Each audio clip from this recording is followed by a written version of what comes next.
Appreciate you coming tonight and sharing your thoughts. It's great to hear students' perspectives as well. And as the board, we want to make sure that we are seeing and recognizing all of our students. So thank you for bringing this to us tonight. So just really quickly, I'm going to officially pause the superintendent's report to turn it over to our board president for resolution. So the board has on our agenda the resolution in support of the Hmong, Asian American, and Pacific Islander AAPI community. I'm going to read that resolution now and we will vote thereafter. Whereas the Verona Area School District is committed to a learning environment that is physically, socially, and emotionally safe for all students. And whereas the Verona School District is committed to cultivating a climate in all our schools and our community that is welcoming, safe, and inclusive for all people. And whereas the Verona Area School District recognizes that our Hmong and Asian American and Pacific Islander community has historically experienced and continues to experience discrimination and racism that results in negative experiences and outcomes for students and families. And whereas there has been an increase in recent years of microaggressions, discrimination, shunning, and other forms of violence against Hmong and AAPI communities. And whereas there has been a significant rise in recent years in anti-Asian American violence and hate crimes against Hmong and AAPI individuals and communities. And whereas the Verona Area School District affirms the Wisconsin Association of School Boards Resolution 22-07, which calls for an educational curriculum and professional training to teach the history, culture, and contributions of Asian American and Pacific Islanders to the economic, cultural, and social development of Wisconsin and the USA. And whereas the Verona Area School District is committed to instructional representation of the AAPI community in curriculum as aligned with Board Policy OE11 instructional program. Therefore, be it resolved, the Verona Area School District Board of Education supports and values our Hmong and AAPI students and families. And therefore, be it further resolved that the Verona Area School District Board of Education supports the right of Hmong and AAPI students and families to live free of violence and fear. And therefore, be it further resolved, the Verona Area School District Board of Education supports reporting mechanisms for hate crimes, investigation of hate crimes, and safety for those who report hate crimes against Hmong and AAPI individuals. And therefore, be it further resolved, the Verona Area School District Board of Education commits to partnering with public and private organizations to understand and address individual and institutional racism as it relates to the Hmong and AAPI community, and ensuring our Hmong and AAPI students, families, and staff are aware of these efforts. And therefore, be it further resolved, the Verona Area School District Board of Education, in alignment with Policy OE11, values curriculum and instruction that is challenging, standards-aligned, inclusive, culturally responsive, representative, innovative, and rigorous.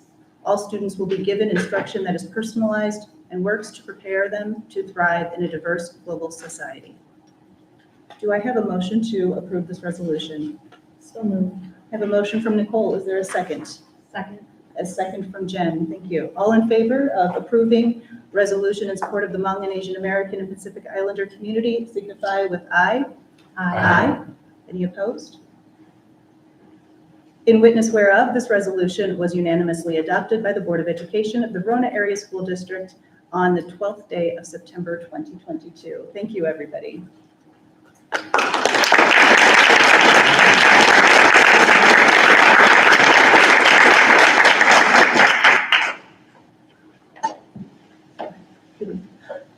I also want to just say, this is something we have been working to redevelop our policies. So back a year, July of 2021, we redid our policies to make sure that they are reflective of the type of inclusive curriculum that we want to have. So this is really in keeping with what we hope to bring to our students. So thank you.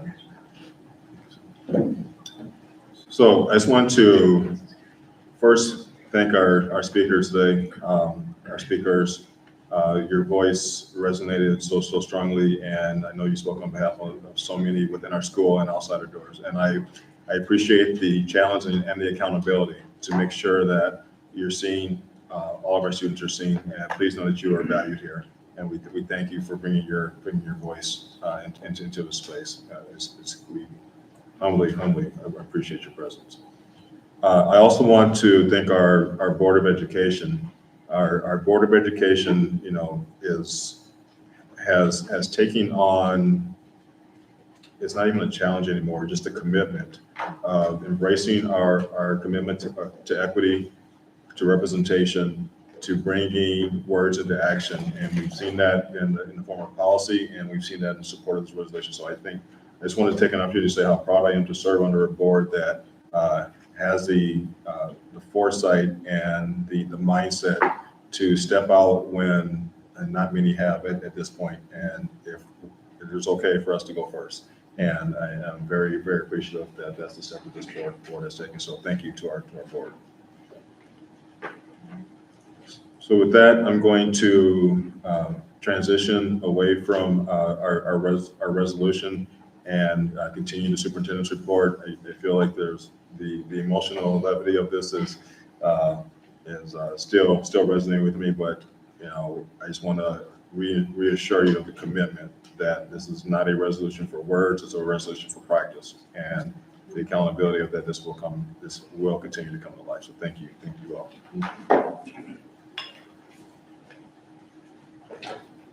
All right. With that, we're going to transition to our referendum update from our Deputy Superintendent, Mr. Chad Weezy. I am also going to respectfully step away from the chair for a minute to greet our multilingual families upstairs for a presentation there, and then come back down for a vote. All right? Multitasking. Please, yes.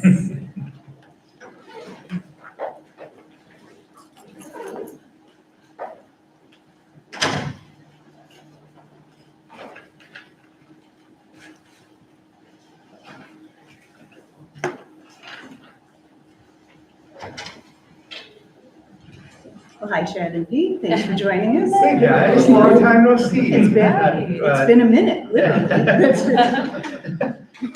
Busy night at the high school, but happy to be here. We have a few items to take care of tonight. Hopefully to be on the referendum piece to be as succinct as possible. Then I've got Pete doing a short-term borrowing update that will be followed by a board vote, very similar to what we went through last night.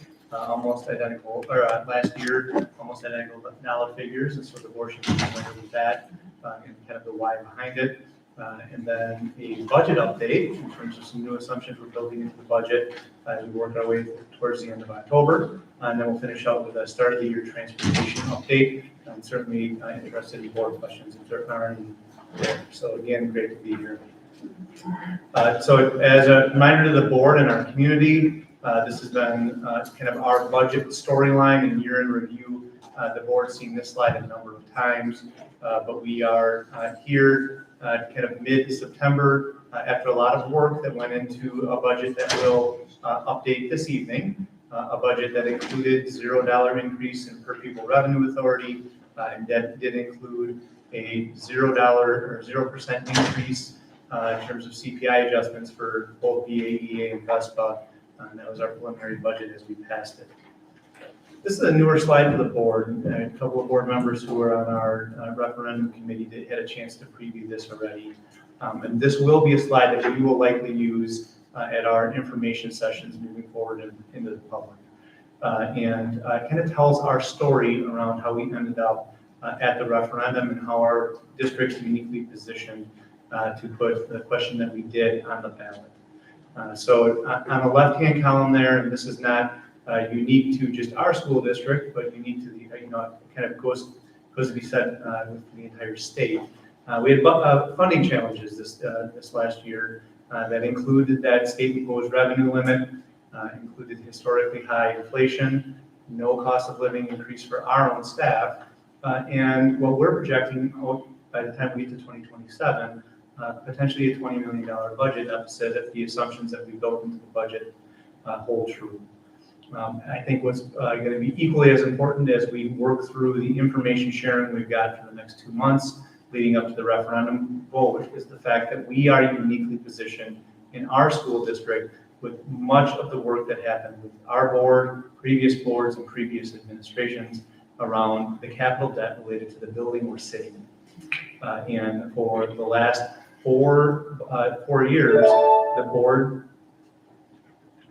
It is now time to move on to the next class. You'll be heading to period 2 on your student schedule.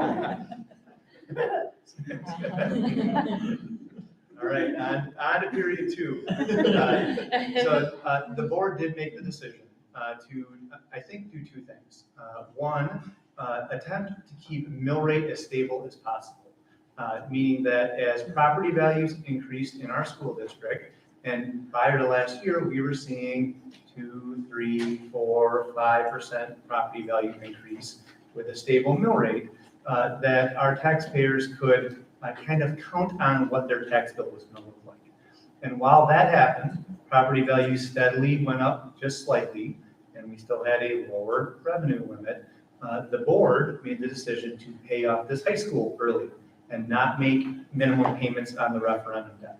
That ended up saving $5.5 million in interest and principal and interest on the loan, essentially, that the community is paying off, and opened up some property tax capacity for the operating side down the road. We also have TID closures and a growing tax base. And this will be, again, board, I know you know all of this, but this is almost a dry run for what we'll be sharing with the public. And then our proposed solution to the far left: no new money, high inflation, and kind of the middle, some of the things we have working for us. So we're proposing a lowered mill rate in a preliminary budget, and I'm going to actually talk to the board tonight. We're actually recommending lower rate even more than the 1178 we passed in the preliminary budget. We're going to pay off a little less capital debt and spend a little bit more of our tax money on programming and staff. We're going to have a mill rate neutral question on the ballot, and that's the case. And we're also going to plan for a low to no mill rate elementary school that could be down the road here 7 or 8 years, as I presented at our enrollment projections and capacity study at previous board meetings.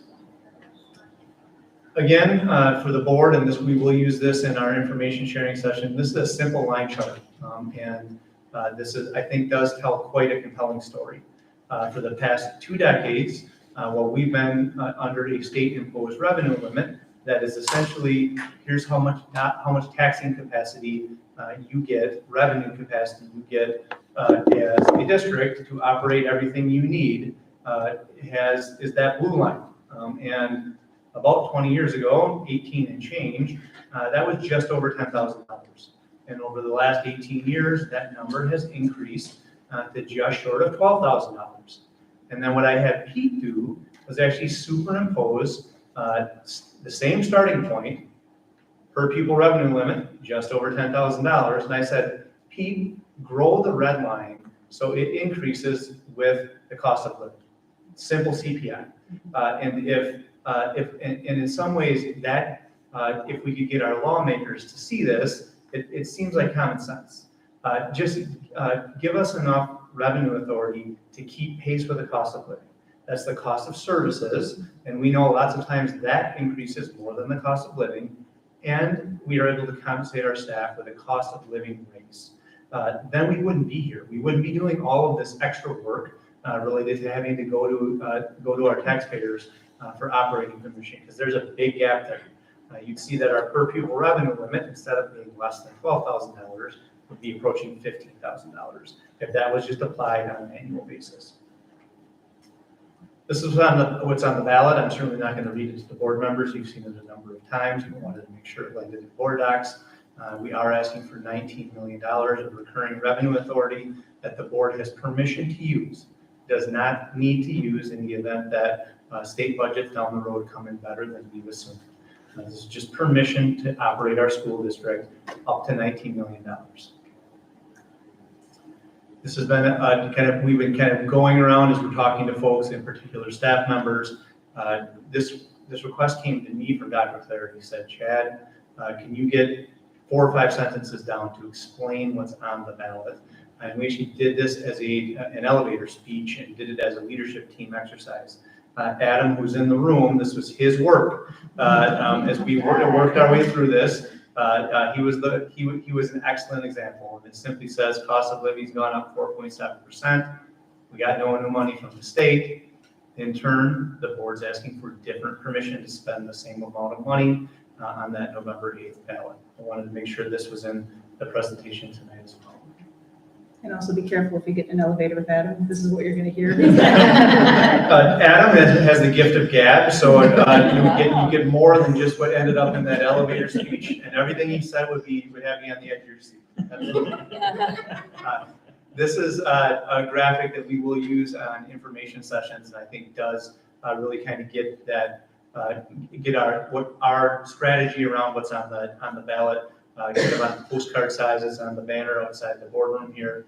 And this simply shows if the mill rate stuck at 1178, and we're going to not try to confuse the public, but I want the board to know where I think the mill rate's going. If it's stuck at 1178 and you had $100,000 in property value, your taxes stay the same. Our portion of the taxes stay the same in 2 past budgets. We're just spending more on people and less on prepayment debt. A reminder to the board, because this is going to be rinse and repeat, here's what we did in the spring when we had the road show going and met with hundreds and hundreds of people around this idea of an operating referendum. Starting next week, Dr. Clarity, myself, and many members of our team, Pete, will be back on the road again for at least weekly check-ins, open to the public. Certainly the board's invited, and I certainly expect that we'll see many of you at some of those meetings. Love for you to be there. And we are scheduling other events. Dr. Clarity meets with the Chamber of Commerce next week, and we'll continue to meet with folks to make sure that they're as informed as possible. So this is our kind of road show until we get to literally November 7th. We'll take the board meeting to Fitchburg on November 7th, and we'll do an information session right before the school board meeting the day before the election. So I want the board to take note of that. This is all up on our website, and all of the information material is going out. There's actually, we've elected not to do a ton of mailers, but there's a mailer actually that will go out, potentially hit mailboxes today with all of these dates. We just wanted to make sure folks got all the information in terms of what's going to land the next 2 months, make sure people are as informed as possible. Chad, just real quick for the board, you should all have these now on your board calendars these days so you can schedule accordingly. Perfect. Thanks, Meredith. This again is just some more of the informational material. We want to just make sure we have it on board docs this evening. The board has seen this a number of times. And again, links to resources, our website, do's and don'ts for our staff, media coverage, a fact sheet, and our annual meeting booklet that has the past preliminary budget. Questions on the referendum? That was my Cliff Notes version. I know this was, in many regards, just a refresh for the board and a status update in terms of what we've got going for the next 2 months. Questions at all? I'll just ask or make a comment if that's okay. I just appreciate on the 2 slides, the Adam slide, is that what we'll call that? The Adam slide, and the little graphic that sort of shows the 1178. Just how amazing the team did at taking the complexities of school budget and finance in this state and all the conversations we've had for months and making such tangibly and understandable diagrams and statements that I hope build that understanding and capacity over something that's just so complex. So just gratitude and shout out to the work that kind of got things whittled down to that very, I think, manageable way of processing all of this. Thanks for that, Jen. It certainly was a team effort to get there. I think Pete and I can tend to want to give much more complicated answers, and all of a sudden we're losing the audience. Board members actually pushed us on that. The slide with the graph, actually, Joe pushed us a couple of times to, yep, still too much information, add this sentence, maybe take out these 3, and yeah, we're feeling good about where it's at. Other questions or feedback? I just have one comment.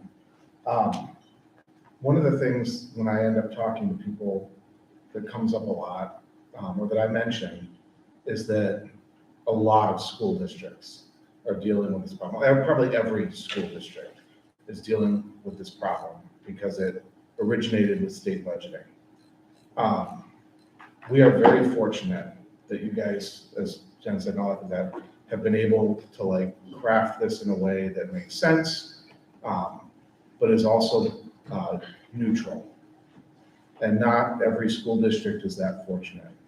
We have an expanding tax base, and we have prepaid the debt, and the fact that you guys have pointed that out is so important, because I get that question a lot, especially people assume that we're asking for more money. And we're really asking for permission to use our money differently. And we have that ability because the district has been in such good shape. And I think that's a testament to the work that not only previous boards have done, but that you guys have done as well over the past couple of years. And so that's really great. And I just wanted to say that because I think it follows on what Jen was saying, that you guys have done a phenomenal job, but it's also a question that comes up a lot. Yeah, thanks for that, John. It is good for the board to know there were on the spring ballot, we had, I believe, triple-digit school districts that went to referendum already. The fall ballot, I believe it's another 80 plus going to operating.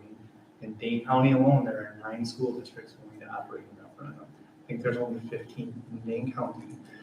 Pete and I do weekly calls with the business directors and kind of parallel positions to mine.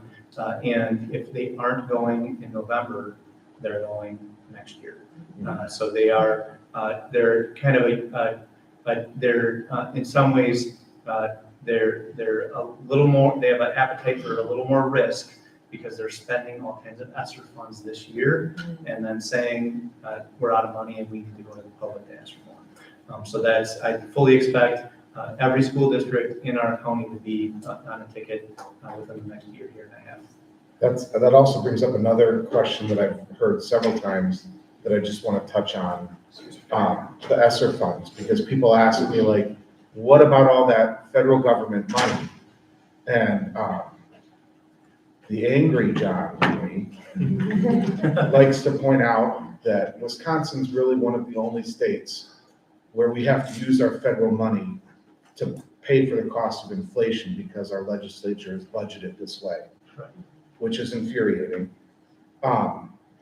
But we're also in the fortunate position that we are not having to chew through all of that federal money, which is supposed to go to learning recovery. We're able to use that for some of that. And again, I think that's a testament to the work you guys have done in being kind of conservative with it. And yeah, part of me is really scared for some of these other districts that are having to wait. So yeah. Yeah, they're in a position that we've tried to keep the board out of, that in the event that if a referendum weren't going to pass, we end up in a giant fiscal cliff where it's immediate staff layoffs, and we're doing our best to avoid that situation with the planning we've done. Thanks for that, John. Just one additional comment I want to just put out there. We identified early on that one of the biggest challenges we were going to have is getting folks in the public to not associate referendum with tax increase. And I think with all this work and all these graphics and all the information sessions we've done a really great job. But the one thing I want to make sure everyone understands is that it doesn't get lost in the shuffle of this isn't just the only impact of this referendum is how much do we spend on prepaying capital debt. There's a real impact on our staff in particular if this referendum doesn't pass. Mm-hmm. And essentially, we need this referendum. The reason we're doing this is to make sure that our staff don't have to go into the next school year with a 4.7% pay cut, essentially, relative to inflation. So I just want to make sure that doesn't get lost in the conversation. And Joe, I would take it even one step further. Not only if it's impacting your staff negatively, it's ultimately impacting your students negatively. And we want to make sure that we're continuing to provide the best education possible to our students. And that means fully supporting our staff members so that they are compensated for the great work that they're doing. We want to make sure we're keeping up with the high expectations and standards that we've set. Without a doubt, this amazing building is only as good as the people we put in and serving our kids. And that's all there is to it. Thanks for that, board members. Anything else on the referendum? All right, Dr. Clary, welcome back. We have a brief update relative to short-term borrowing. Pete's going to go through short-term borrowing. Then I'll grab the baton and give us an update on where we're at with the state budget and kind of a revised budget look ahead in terms of where we're heading for October. So Pete, I'm going to kind of turn this over to you. You can welcome to Veroni's. All right. Thank you, Chad. Yeah, as Chad said, this will be the brief update on short-term borrowing, or the short update on short-term borrowing, I guess, delivered by the short guy here. Anyway, as we're going through here, and a lot of times you hear about fund balance, and it sounds like it's a pretty large number. And what we want to point out here is that doesn't necessarily mean that's the amount of money that's sitting in our bank. Now, when you hear the fund balance number, it's usually the June 30th number. Now, as the school year goes on, as the fiscal year goes on, our expenses are relatively flat. You know, they're predictable. It's mostly payroll. It's mostly health insurance. So those are flat expenses. Now, our revenues, on the other hand, most of our revenues come in as tax revenue or state equalization aid. And we don't get any of those payments, well, we don't get any of our tax payments till January. And we don't get our first equalization aid payment, although it's a small equalization aid payment, we get that in December. So what we're stuck with is we don't have enough cash to pay all of our bills. So like many districts around us and many districts throughout the state, we have to short-term borrow in order to pay our bills. So what we have up on the screen right here is a quick graph where it shows our projected revenues and expenses and what the cash balance will look like at each particular month. But even that is misleading because it doesn't necessarily give us the true stature up there, because our lowest point in cash, we're projecting to be in the middle of February. Now, if we look at the chart up there, that's showing the end of February, but we happen to get a pretty large tax payment in the middle of February too, so it makes our month end there look a little bit better. But at the very top of the screen, we can see what we project our shortfall to be. It would be about $8.25 million. That should be our lowest cash point throughout this upcoming year. So it's just some of the fast facts on our short presentation. Here is, I've already said we received the majority of our revenues from the tax levy. It's actually a little over 50%. I calculated it out today. It's 54% of our revenues are from the tax levy.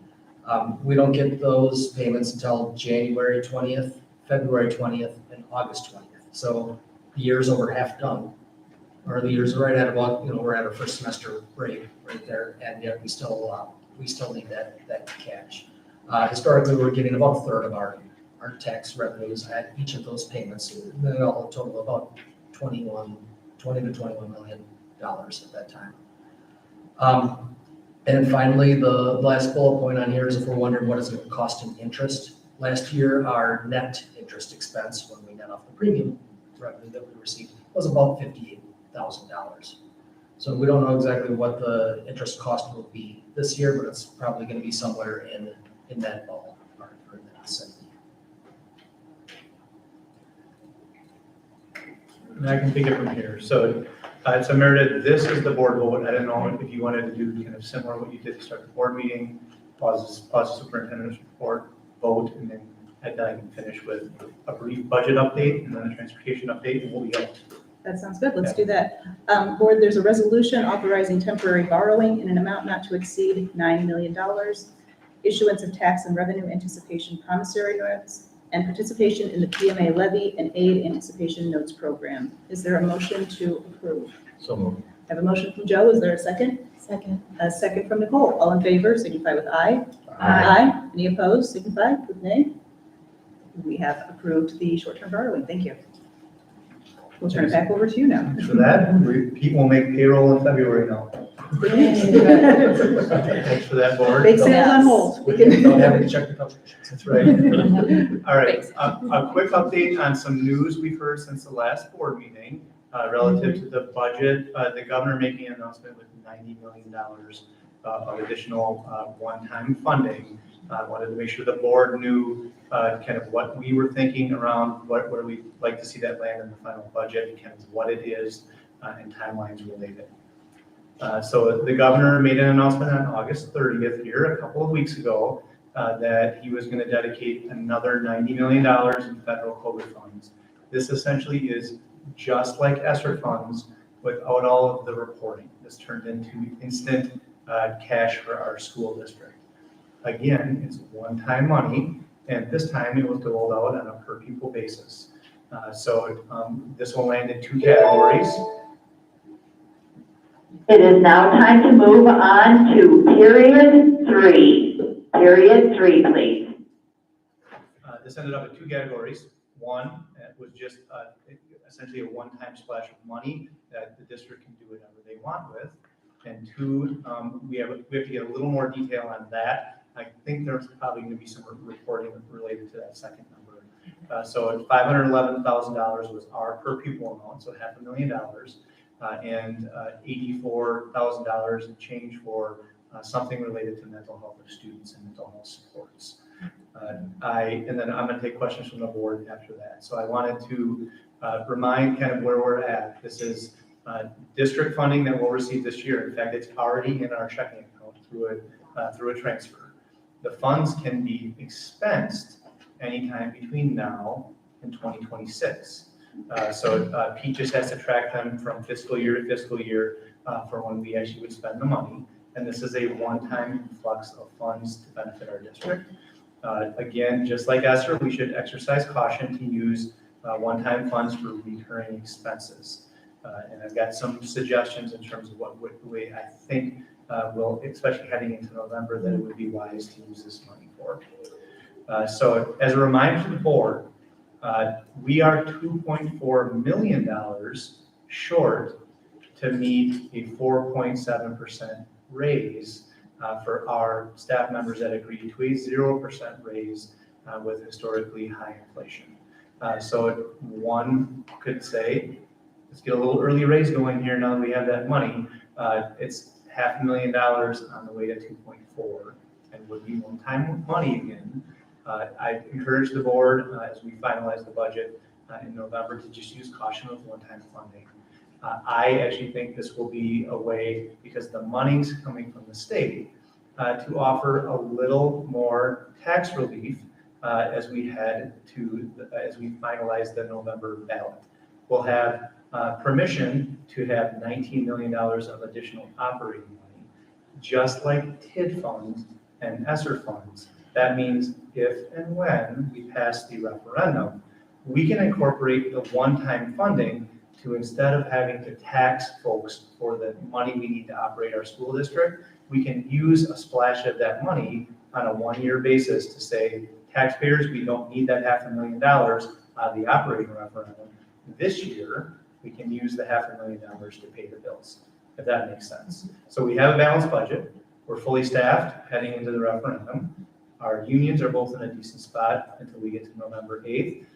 And this gives us an opportunity now to not dive and use the money for something additional, because the board will have that taxing capacity. If we think there are other worthwhile one-time expenses, as we work through results policies and OEs, if the referendum passes, we'd have that money anyhow. If that makes sense. So my word of caution is, wanted to let you know, it's $500,000 on the way to a $2.4 million gap. It's one-time funding. It has the possibility of a little property tax relief, and I would say we wait to the outcome of the referendum to decide if and when we want to use that new revenue. Questions on that? Yeah, John. I just had a question more generally. Is there a mechanism whereby school districts can hold an account in reserve that they can build up so that they don't have that dip into negative territory? Because I know that that's like a recurring thing for like all districts, just in how it works. Yeah, so, and that's kind of, Joe has asked similar questions along the way. So that would be our fund balance. For us to get to a place that Pete wouldn't be here next year, talking about short-term borrowing, our fund balance would probably need to be an additional $9 or $10 million for us to be comfortable. That is certainly a decision some school districts make. There are not every school district in the state ends up having to short-term borrow. More often, the bigger your school district is, the more likely you are to have to do some short-term borrowing, because the millions of dollars we're short requires us to carry a pretty big fund balance. So we'd be in the neighborhood of a $30 million fund balance to cover that dip when it comes to running short on funds. And then as long as, if we ever got there, and Joe's had that conversation, we certainly can have it with the board can make that decision.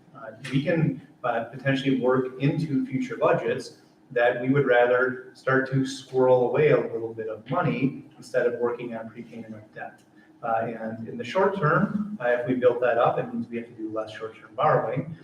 Long term, if we end up building an elementary school 7 years from now, we might have money that we're comfortable with a land purchase, buying the furniture and the equipment for cash instead of borrowing money on a 20-year basis to pay off plastic chairs. There's all kinds of things we could do with, security upgrades for our facilities, all kinds of things that give us some more flexibility if you have access to one-time funds. But that was kind of a long-winded answer, John, but the answer is fund balance. That's where we store the cash. Joe, do you have a question? I did. I just wanted to make sure I'm understanding.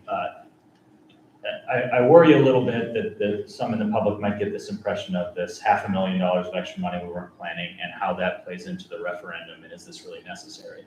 You've got this nice line here that our actual shortfall is $2.4 million. That's just for this year. Bingo. That only addresses the shortfall for this year, and this is one-time funding. Right. That if we were to apply that to that $2.4 million shortfall, not only would we not meet that, that's then a recurring obligation we have going forward in the future with no new money, right? Right. That's exactly right.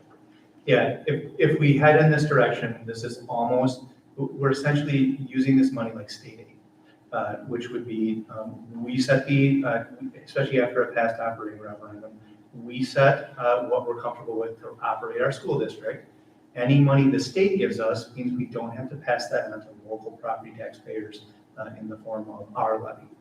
So yeah, Joe, you're precisely right. And the key point was your last sentence that even if we pooled all our money, TID, ESSER, and got by for a couple of years of budget cycle, then all of a sudden we've got an $8 million hole 3 years from now because we've gone through all that one-time funding. Yep. All right, all good questions. So a really brief budget update, and we're going to be out of here. Again, we need to pass 2 budgets. A non-passing and a passing budget.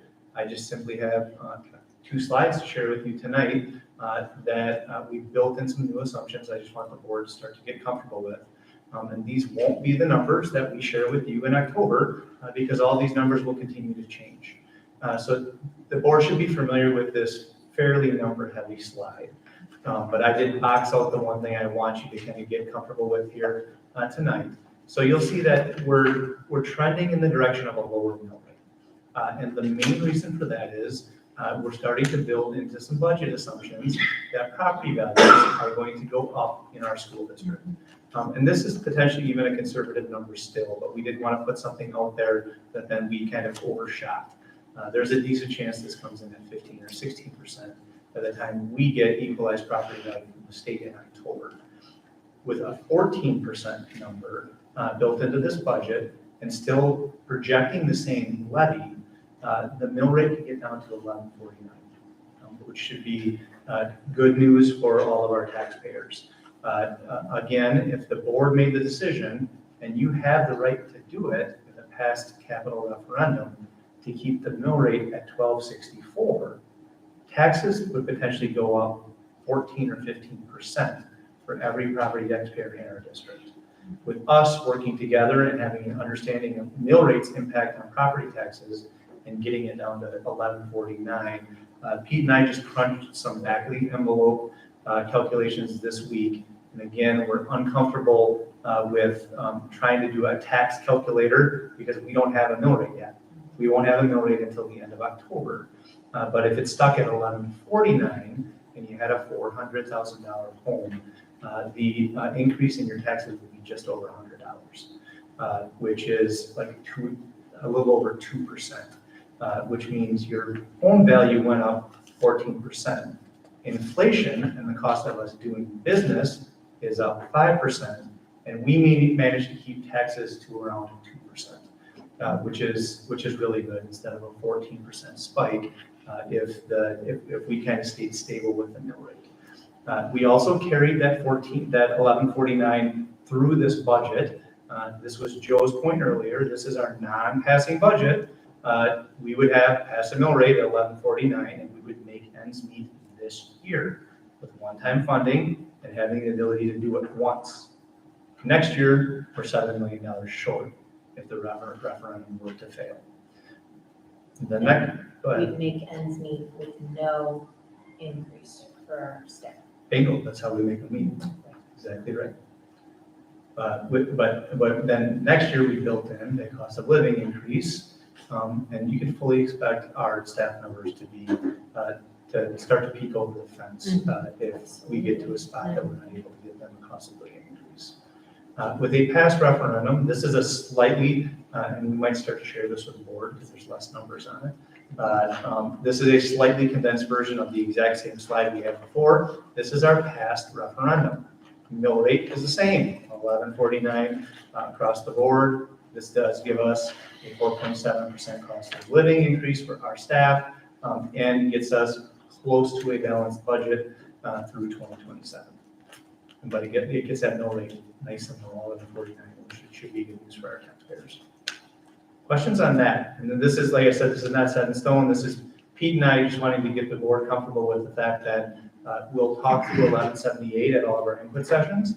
I may mention that the budget's not finalized until October, and we're working with the board on actually trying to get that mill rate to a spot that's probably more likely 1150 or lower. But we don't want to have confusion in the public. I'm not going to take that poster and say, oh, it's 1149 today, and then make new ones in mid-October when we finally get property values. But this will be a communication challenge for us because we'll pass both budgets in October 24th, and then we'll have 3 weeks that will pass until we get ourselves to until the 8th of November. Questions on that at all? John? So I thought the thing that communicated really concisely to me is when you talked about, there being a 14% increase with just shy of a 5% inflation number. And you guys are managing to keep it at 2% in terms of our taxes. And obviously that's not set in stone, but at some point, those numbers will be set in stone. They will. What point would that be? Yeah, that'll be October 24th When we pass the budget. So that might be a valuable piece of information to share when it is set in stone then. Because I think that comparison really crystallizes. Without it. Yeah. And we will certainly do that. There'll be more complexities there, John. Some property owners may only see a 8% increase in the value of their property this year and have the mill rate drop below 1150. There is a decent chance some, I want to say many, people in our community might see their taxes go down following a past referendum. There's also a chance your home goes up 22% this year. And then the mill rate will help cushion the blow of that giant spike in property valuation. That's why we'll still have to use, I own a $400,000 home. This year, if my home value went up 14%, it's worth $456,000. Last year, I paid this much tax to the district. This year, with the mill rate, I'll pay this much tax. So we'll certainly get that information. I think there's one thing because I found that example really useful also, but one thing for the sake of clarity, I think we should be very clear about is even in that situation, when we're talking about your property taxes only went up by 2%, that's not the school district raising your taxes by 2%. The only thing we're responsible for is the mill rate, and we're lowering that considerably with that 14% raise in assessed value. That's not us doing that. Just so that there's not this message out there, the school district's raising your taxes, but it's only by 2%. I don't want the messaging to get lost. Yeah, exactly right, Joe. I think it's where John started us, that we have managed with property values going through the roof and the cost of doing business at almost 5% to keep our chunk of it to a 2%, which is really what we're at. And we could keep that mill rate higher and just use that additional revenue to pay more capital debt. Without a doubt. But the reason we're talking about not doing that is out of recognition of the fact that we know that home values are going up, and we want that overall impact on our community to be lower, even when we're not responsible for that assessment, that increase in the assessment. Very true, Joe. The other piece that at least the board will need to continue to get comfortable with, you also have the ability on an annual basis, you could drop the mill rate to 10.50 next year and have everyone's taxes completely tanked for a couple of years. And everyone would feel great about the school district. And then 4 years from now, we'd be saying, we need $1.75 on your mill rate to build an elementary school. And we haven't been paying off any of the debt early to save interest. But that's really what happens when the community trusted this board to manage debt to pay off the school.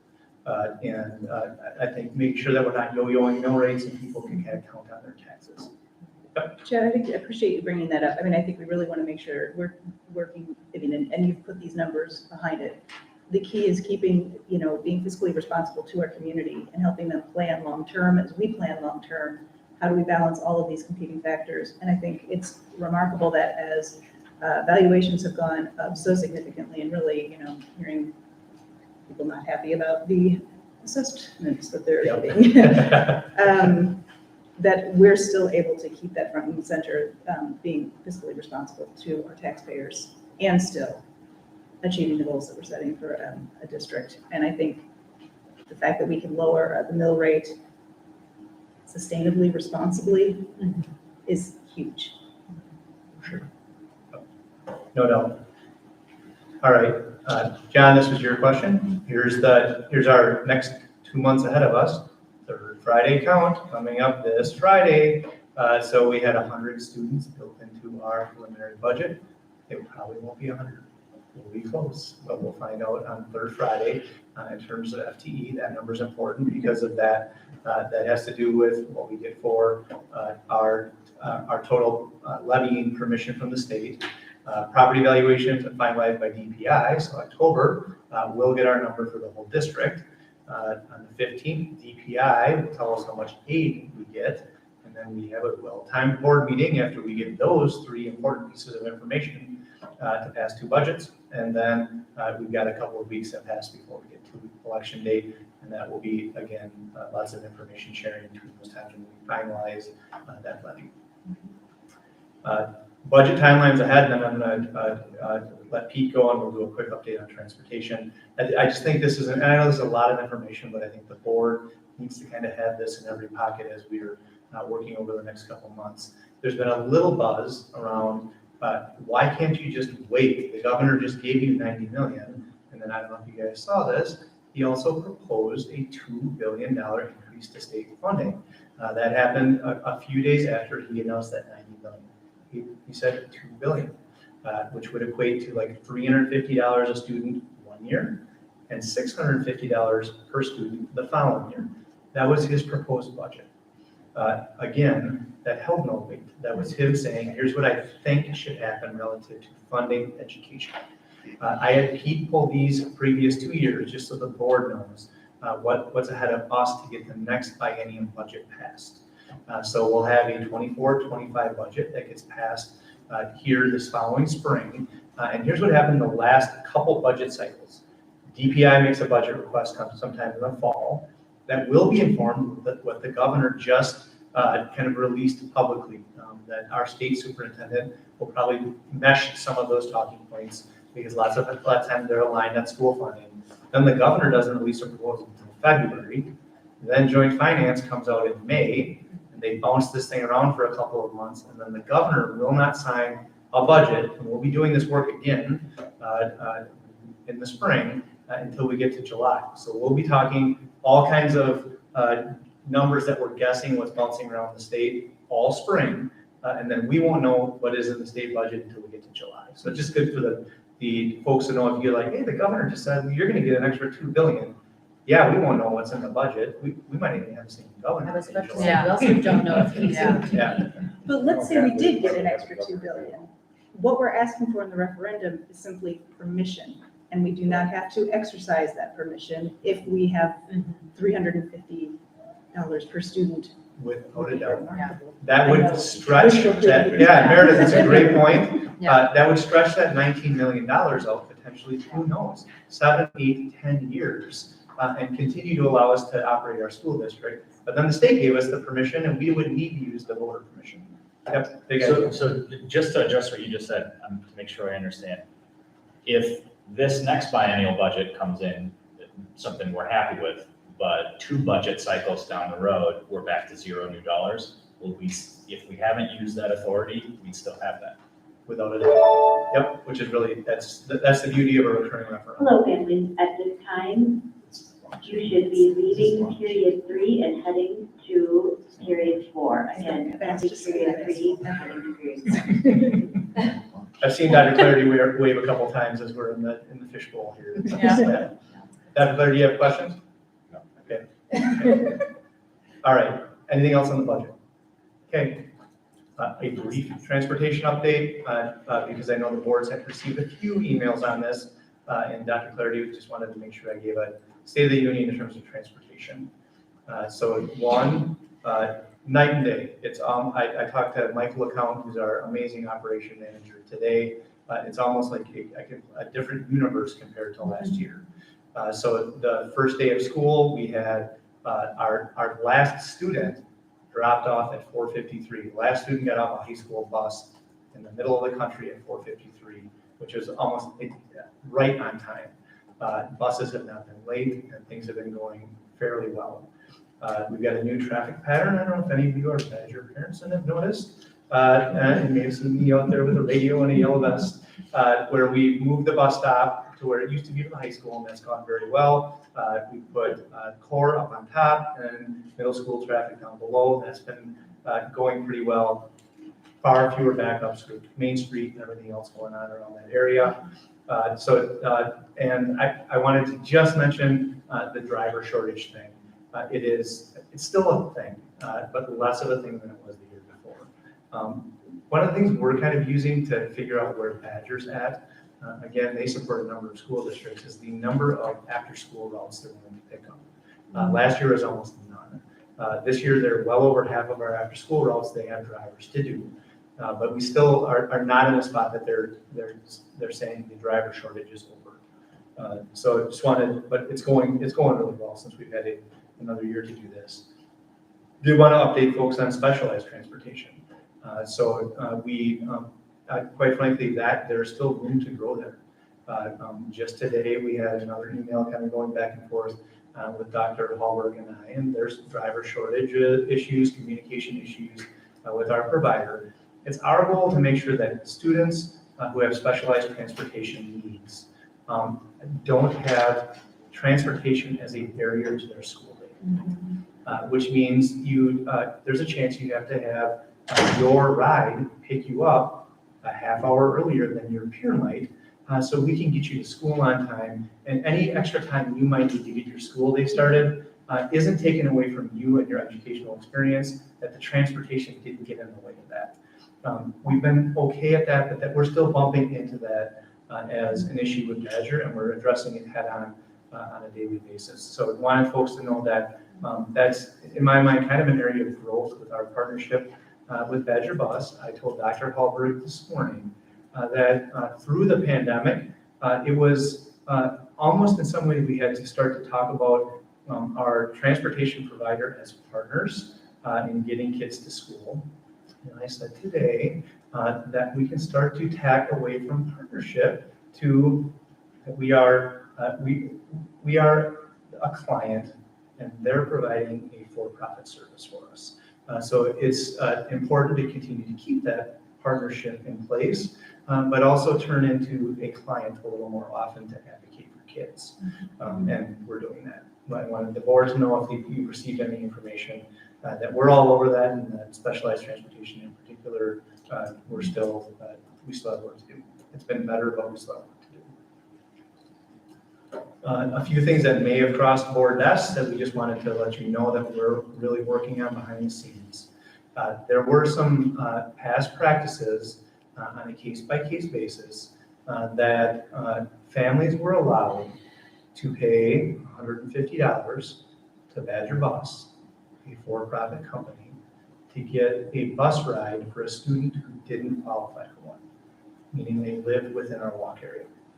And the global pandemic put that practice to an end because our buses were so full. Our buses are still full, we're still running the same number of routes, but those questions are popping up. We're staying very steady on the fact that we're not making exceptions. If you don't qualify for a ride to school because of our walk area, you have to walk or get a ride to school. Because it's very tough for us to make a single exception. You're right, there's 4 empty seats on this bus, and you live half a mile inside our walk area, and the bus does zip by your house. Sure, let Badger have the extra $150 because you knew how to advocate for your son or daughter, and you had the $150 to do it. And now we've set a precedent where other families can say, I heard John Smith got a ride for $150 and they live inside the walk area. I want it too. Our buses are really full, and making exceptions on a case-by-case basis inevitably ends up, in this case, in inequity. So I wanted the board to just know we're staying, and that's been some tough conversations for Michael LeCount in particular and myself, because families pre-pandemic were kind of used to that. The other piece that I've just grown uncomfortable with was allowing a for-profit company, giving them an incentive to run a bus that's not at full capacity because they were leaving seats open so families could pay $150 to get their ride. So I'm also uncomfortable with that because now Michael, with a transportation background, is doing an amazing job making sure that the buses aren't overcrowded, but they're run on an efficient basis to do the most with taxpayer money. So that's out there. Just want to know if you guys are hearing that anywhere. We're staying very consistent on that. Ongoing request, and we may take this on at some point if the driver thing pops up, is daycares requesting bus rides inside the walk area, which again puts the district in a compromised spot. If you live right next to a childcare site and you're 0.8 miles from school within the walk area, and the district makes the decision to give the daycare students, because there's 10 of them, a ride to the daycare, why wouldn't you pick up the phone and say, why can't you give my son a ride home? I pay taxes, I'm not running a for-profit company, and you've opened it up for daycares. So it makes it difficult for us to make that exception as well. And we've had other families trying to make exception requests. We've stayed consistent on it for all the reasons I mentioned to the board. Sometimes we've had to have similar conversations with parents, and most of them end up in an entirely understanding position by the time we get done with it. My last slide for tonight. Future work for us to look at. Review budget implications for returning to double loops. I'm going to tell you, as a parent, a former principal, and doing the transportation game now for the last half a decade, I would be in favor, if we have busing capacity, to explore the possibility of returning to double loops. It makes the transportation more consistent because we're not running 3 times around the district. And it also gives our school leaders, our community, and the board the possibility to have this school start time discussion. Could you explain what double loops are? So triple loops, I'll kind of go in reverse order. Triple loops means Chad drives the bus. I'm going to pick up one crew, in some cases at 6:30 in the morning, to do a 7:10 drop off at an elementary school. Then I'm hopping back up, I'm going to run the same route. Then I'm going to drop off a load of middle schoolers at 7:50 for an 8 o'clock start. Still on my bus, run the same loop and drop off the high schoolers. If we went to double loops, that driver would only do an early and a late route, not an early, middle, and late route. And the math kind of gets easy. You essentially need to put a third more buses on the road to do that because we only do it twice. It's less efficient. But it is, we had to go to triple loops last year because we were out of drivers. We're still short. I was not going to recommend to Dr. Clarity, let's explore double loops and then be out of buses in August. But if that's a possibility with our transportation provider next year, there would be a budget implication to do it. But starting elementary school at 7:20 is early. That is early. Having school get done at 3:55 at this high school is late. And if we can come up with a scenario that a transportation provider can move us back to double loops, going back to kind of 7:50 and 8:30, 8:40 it's better, and science shows it's better. So wanted to just tell the board it's on our radar, and it will likely be budget discussions heading into next year's budget. And other things that I mentioned before, daycare exceptions, walk area exceptions, and all that stuff, we can take a look at again when there's more numbers. I think it's just important to remember, it seems like things are back to normal, but we still have residual effects from COVID. So while it looks to our parents, we're operating as normal, it feels like we're operating as normal, we're not quite there. And this change to start times is one that's still lingering, the busing issue. I mean, there's some factors that we just haven't been able to get back to the way things were. Would you recommend, as we move forward, the double loops as opposed to walk size? I mean, I think the starting elementary school as early as we do is really, If we have more driver availability and more budget availability, my recommendation to the board would really to make the student-centered decision to move school start times. And that would require more buses. You would also put more buses on the road if we wanted to head in the direction of talking walk area. But if we talk walk area first, we're staying in triple loops. If we talk walk area after, we could take a look at school start times. I would recommend doing it in that order. I want to just share my perspective on this too, although I want you to tell me if I'm way off base, but not to be kind of a broken record. I'm not sure we can even start having these kind of conversations about changing the school start times or adding more money to the budget if we're still looking at multi-million-dollar goals in the budget. So to tie this back to the referendum, if we even want to give us the freedom to have these conversations, we need that revenue authority, or we just won't be able to even consider it. Well said, George. Yeah, you won't hear it in my budget proposal if a referendum were to fail. It all comes out of Fund 10. It's the same bucket used to pay staff. Yep. that's very helpful. And again, I think parents are used to a certain way. For years, we've had this interruption, but we haven't gotten back. So I appreciate just addressing some of this. Also, I know when we have these longer walk areas, there's concern about just, is it safe? But we do go through a hazardous road evaluation, and then there's also crossing guards at major intersections. Is that, I mean, I think it's a long walk for an early start, but we make it as safe as possible through certain. That's correct. So our walk area is shorter. I think it's 1.25 for elementary and 2 miles for our older kids. So that there's a reason for that. The littles with shorter little legs and earlier start times have the shorter walk area. And then Meredith is correct. We have two things going on to make sure that we're safe. If you live in an unusually hazardous area, the district went through and paid for a very well-done third-party study here 4 or 5 years ago. If you're crossing a 4-lane road without a crossing guard, and you're only 1.7 miles from school and you're an 11th grader, you get a bus ride in our school district, meaning we have a safe way to get you to school. Or there's a crossing guard to get you across the road. Yep, that does exist everywhere in our school district. I just wanted to take a super quick moment to compliment whoever is organizing all of the buses, the entire team. My 5-year-old got on the bus and she was very worried about it, and now she thinks it's the coolest thing in the world. She doesn't wave goodbye to me, which I have huge issues with, but she just gets on the bus like it's no big deal. But just wanted to say what a nice experience we've had with the buses and the drivers being very sweet. Thank you for that. Michael LeCount, who's our operations manager, would have been here this evening. He had his first kickoff he's going after his MBA. Yeah. I'll send him an email. Yeah, so he's super. He had his first class tonight, so he couldn't make it. But he's super. Okay. Are there any other questions from our board or comments?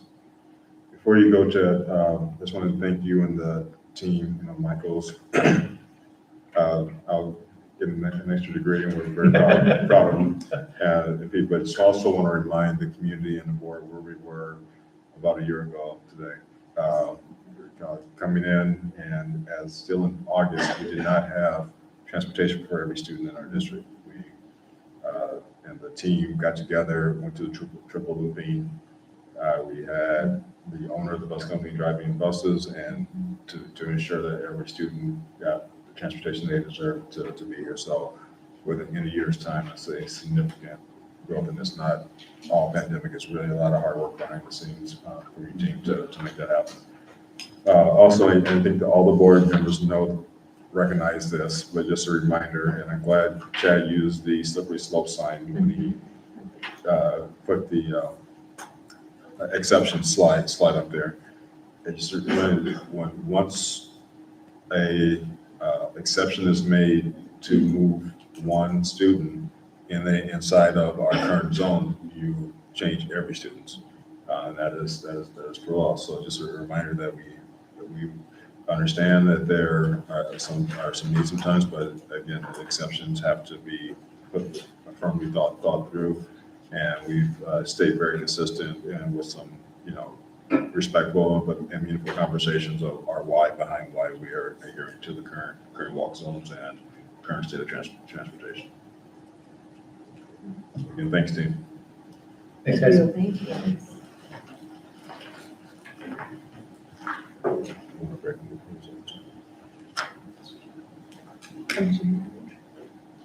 Check in anywhere else. You could go, you want this here. Yeah.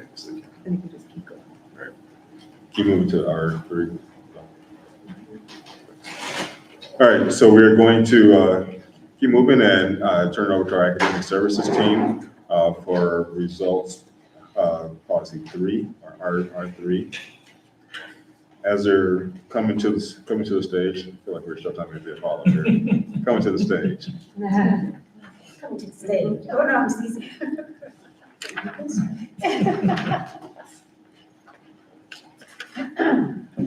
So results policy 3 really digs into well-being.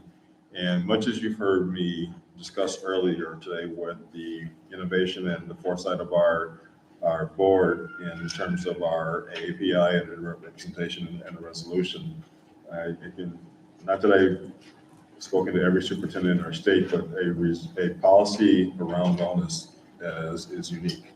And so we're appreciative of our board for taking those next steps and putting the well-being of our students into policy. Also puts us in the space of innovation, and we kind of have to figure it out along the way. And the academic services team and all of our teams have really worked together to prioritize what this means for our students and are bringing both the metrics, indicators, and interpretations for your review today. So we're going to turn that over, remote's there, to Dr. Hawkins, and who's Tracy Williams, Dr. Jackson. Yeah. And to begin our three. Yeah, good evening. Thank you for having us. Can I just ask, are these mics actually working? Because I heard they're just different. Now it speaks to the hours. Yeah. Okay. All right. So we're going to look at R3, well-being. And so we start off with each student will develop knowledge and skills to lead healthy, self-fulfilling, and self-directed lives. The ASD Board of Education values the knowledge, attitudes, and skills necessary to understand and manage emotions, engage in health-enhancing physical activity, set and achieve positive goals, feel and show empathy for others, establish and maintain positive relationships, and make responsible decisions. The Board of Education expects teaching and learning includes intentional instruction in the knowledge and skills necessary to promote lifelong well-being. Okay. You guys have the sheets, and so we have the definition of terms, and so we define each. Tracy, really quick. Yeah. Just want to make sure, as you're following along, please use the one that's in front of you. We know we gave you a couple iterations, so just to confirm that everybody had the final copy, it's definitely the one that's right in front of you. Any changes are green. See. Matching my notes now. Okay, all right. Get those readers. Okay, so those definition of terms that we start with is each student shall mean all BASD students enrolled in pre-K, kindergarten through 12th grade, and special education 18 to 21. Healthy shall mean a state of physical, mental, and social well-being. Well-being shall mean the presence of positive emotions and moods, the absence of negative emotions, satisfaction with life, fulfillment, and positive functioning. Self-fulfilling shall mean happening or brought about as a result of one's actions. Self-directed shall mean direct or guide oneself to make choices for or by oneself. And positive relationships shall mean relationships between people who support, encourage, and help each other practically, as well as emotionally through listening, communicating openly, and without judgment.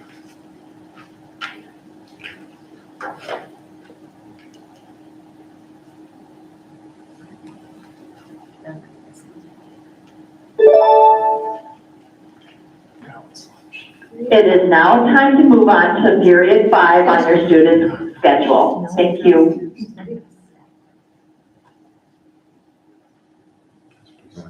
Oh, okay. Our 3.1.1, each student will develop knowledge and skills to lead healthy, self-fulfilling, self-directed lives. Accordingly, each student will achieve personal goals in the following areas: cognitive development, including critical, analytical, and creative thinking. The interpretation stays the same, and the definitions are all the same, except we added critical thinking, analytical thinking, and creative thinking. Critical thinking shall mean the process of inquiry to actively and skillfully conceptualize, apply, analyze, synthesize, and evaluate information to reach an answer or conclusion. Analytical thinking shall mean the process of examining the information, collecting the facts, and identifying causes and effects. Creative thinking shall mean the process of looking at concepts differently and finding new ways of solving problems. We have 2 indicators. The first indicator is increased students with typical or high growth from winter to spring percentile in STAR reading. And indicator 2 is increase in the percent of students responding agree or strongly agree to the question, the school develops students' critical thinking skills on the VASD climate survey. So R 3.12, each student will develop knowledge. Can you, let's do a discussion on these first 2. Okay. So I guess my first question, I think, applies to a few of the indicators that are in a couple of them, so I think I'll just surface it now since we have this first set of indicators. When you're listing indicators that say on the VASD climate survey, is that fair to say that those questions currently exist? Or are they questions to be added to future iterations of the survey? Currently exists. Okay, I figured that, but I wanted to just make sure because I didn't take a student climate survey, so that those questions already existed. And then I do have a question about indicator 1, and I'm sure I could find the pull-throughs if I sit, but I'd love to hear it from you all about how STAR reading is tied to this results policy. So we selected, we did STAR reading because we're talking about the cognitive development, including the critical, analytical, and creative thinking. And so reading skills with the literacy behind it is why we get reading, because it encompasses all of those skills. So you said it better than I would have said in my own head, but like I said, I wanted to just surface that because it seemed right upon first glance we're talking about well-being, social emotional wellness, and here's a reading score indicator? Because cognitive development. Fascinating. Thank you. All right.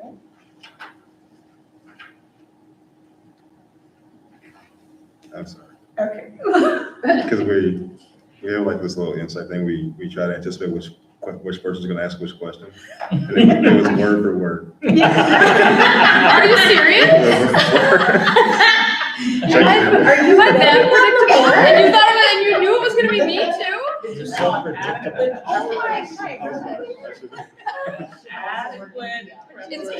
like it was planned. I don't know. All right. I don't want to ruin your parade, but I'm writing a dissertation on the linkage between social emotional well-being and reading. So I'm a little curious why you picked her. We'll Because talk you already about that know later. You already know the answer. What's your dissertation? I wasn't gonna ask that. You'll see that when we get to the question that we know you're going to ask. Watch us smile. Actually, you just tell us when it's our turn. Just let it happen. Seriously, you should just call one. Yeah. I'm gonna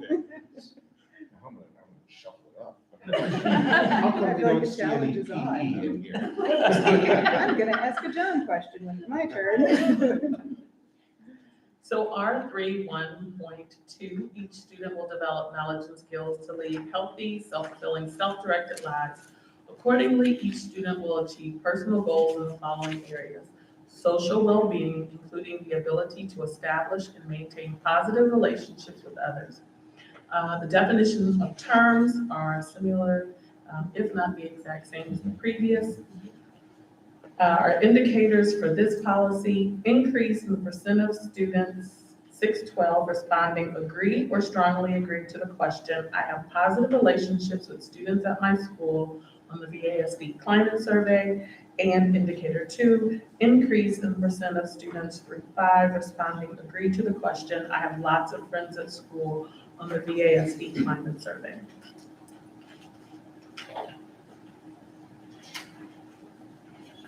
I didn't say that, so people stop asking questions. So just- Yeah. I was just- No. And just out of curiosity, when we have an increase in percentage and we kind of have like baseline data at this point, do you know where I'm going with this? Mhm. Yeah, where am I going? Do we want to set a percentage increase, or do we just want to have it as an increase? What are we looking at as, and maybe we haven't distilled the climate data down enough to know. Again, for this first year, we said, let's start with an increase. I mean, this is relatively subjective in some way, shape, or form. And so when we think about our students, I think it's good to just, let's just jump in and get started. And let's see where we are and see, what that increase, what typical increase could be. I mean, we could say 25, but then it would be, this is our first time doing it. So we thought, let's start with an increase and move from there. So this is still kind of the capacity building part. I even think just thinking about increases, not even setting a percentage to it, we have to take even that with a grain of salt, because right now we don't have anything to compare the data against from the climate survey.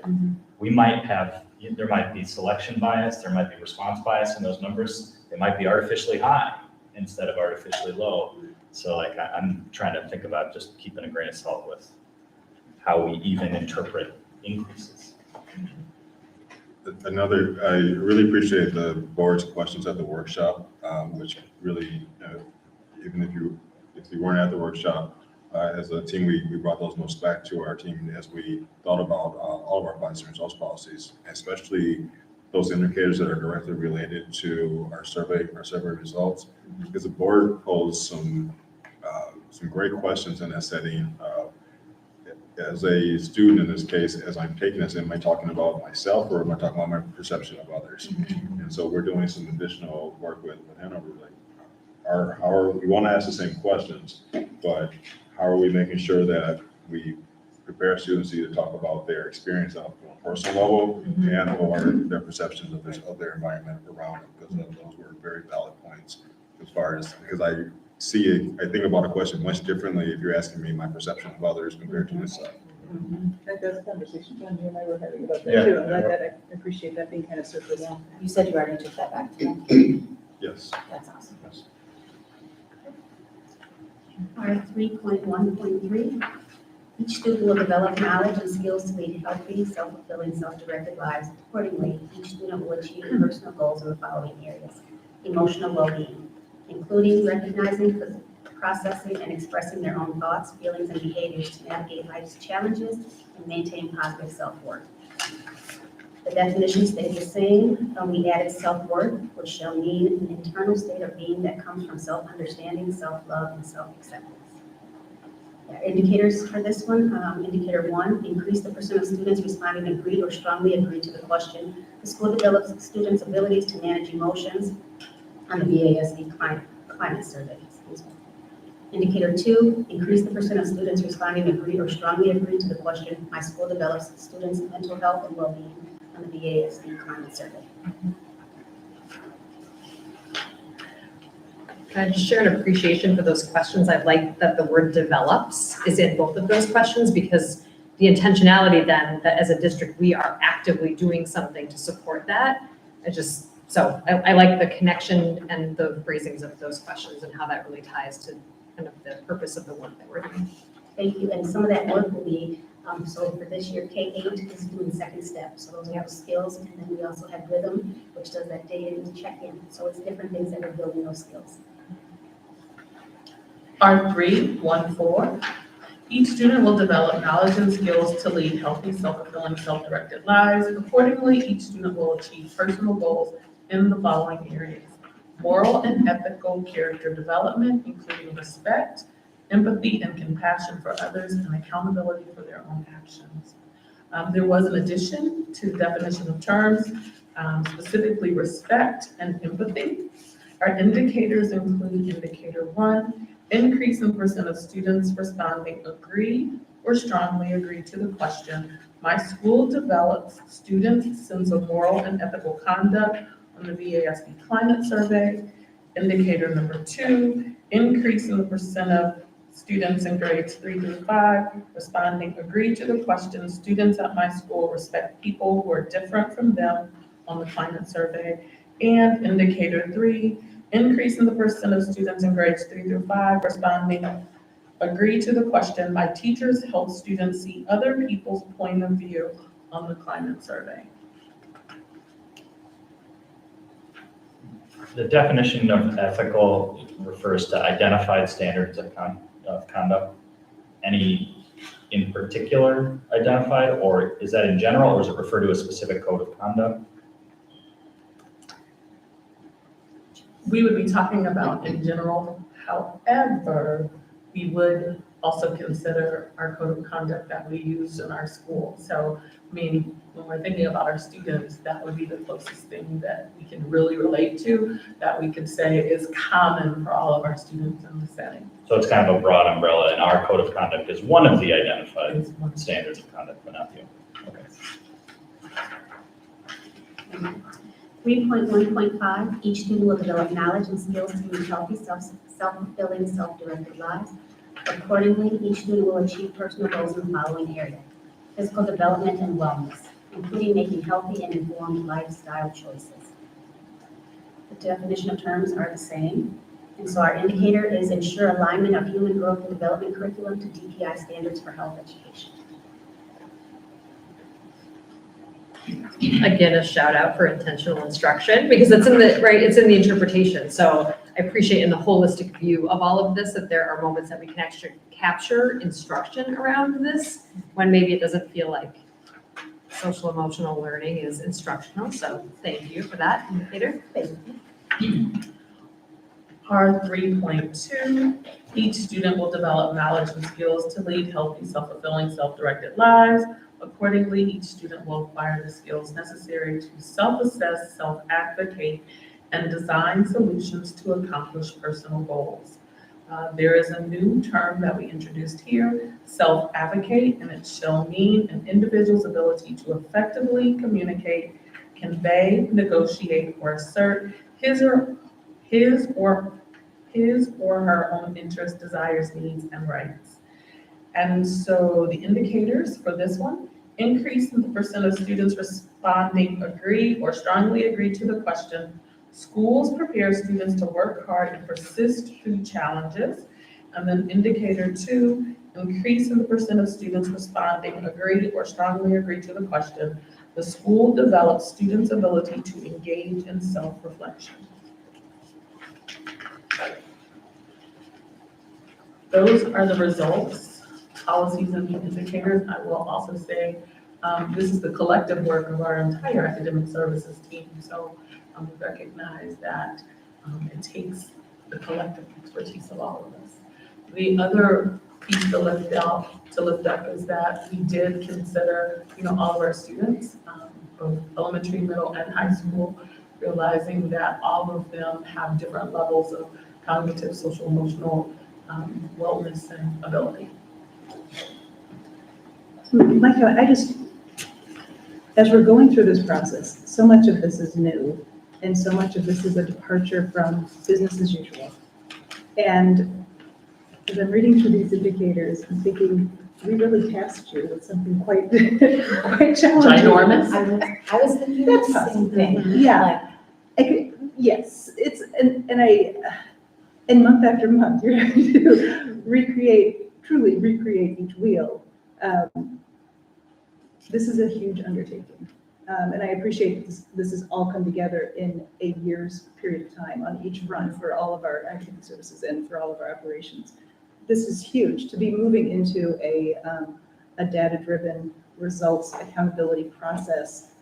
It's such an important piece to have this groundwork laid. And I know when we go through this, we're going to be evolving, but the fact that there's a starting point is is really something that I'm very appreciative of. I don't know how, like as Dr. Libby said, how many policies out there are evaluating well-being with clear data points. Right, like how many are using cultural surveys? Because you think about like, when I was in school, I doubt they had, anyone was talking about any of this, let alone like, I tear up when we read some of these because it's like, oh my gosh, that is how our kids learn.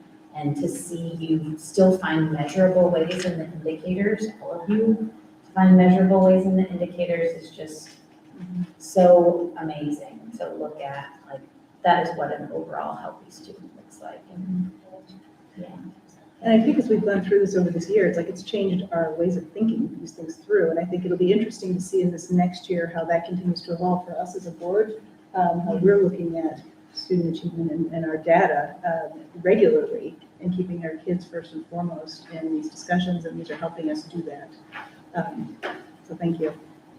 We just wanted, this is our annual text, street data. And so we were all reading this. I don't know if the board got a copy of this.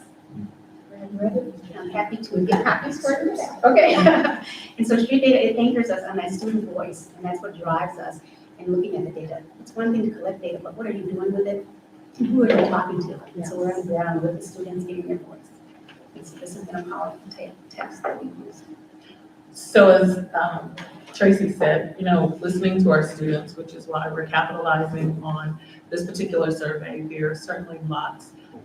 I don't want to say lots, but there would be other ways. We could use rhythm, we could use second steps, but we have a climate survey. We have a survey that allows us to capture our students' voice. And so as Dr. Clarity referenced, as we move ahead and talk about and identify, is it the student or is it their perception that will better allow us to look at the data, hear our students' voices, and recognize our areas of opportunity, and also celebrate the good things that we're doing based on the instruction that we're providing around social emotional wellness.